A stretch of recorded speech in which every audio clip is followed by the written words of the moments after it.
आपने नेहरू की बात की नहीं, इसलिए वो मैंने न्यूज पे सुना था वैसे, और वैसे मैंने पढ़ा नहीं है, हालांकि मैंने न्यूज पे ही सुना था, जो चैनल चलाते तब सुना। और क्या क्या नेहरू जी के बारे में सुना और जाना है?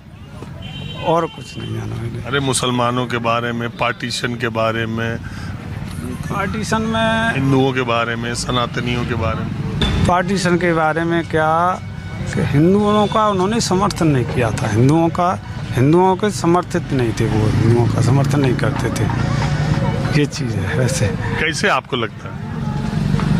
कई घटनाएं हुई, मुझे याद तो नहीं है, घटना तो हुई आपको है। ऐसा कैसे लगता है? मैं आपको बता रहा हूँ, IIT खड़गपुर इस देश का सबसे बड़ा इंजीनियरिंग का संस्थान बना, जी जी ठीक है।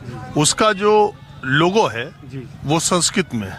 जी एम्स दिल्ली जो है, एम्स दिल्ली, ये सबसे पहला नेहरू जी ने अस्पताल खोला, इंस्टीट्यूट खोला, डॉक्टरी की पढ़ाई का सबसे बड़ा, उसका भी एम्बलम जो है वो संस्कृत में है।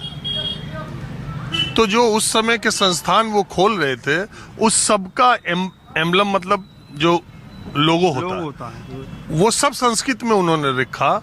और उस IIT खड़गपुर का जो एम्बलम है, ठीक है, उसमें उन्होंने लिखा, मैं केवल आपको इसलिए बता रहा हूँ कि दर्शकों को भी पता चले, कि उन्होंने कहा कि ये विज्ञान का हमारा सबसे पहला अत्याधुनिक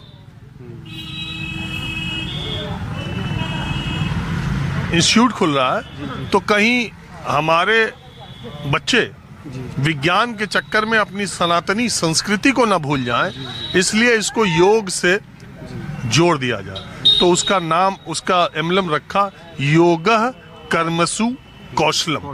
और आप कह रहे हैं कि वो हिंदू के खिलाफ थे, जिन्ना ये कहते थे कि वो मुसलमान के खिलाफ है, और नेहरू बहुत बड़ा हिंदूवादी नेता है।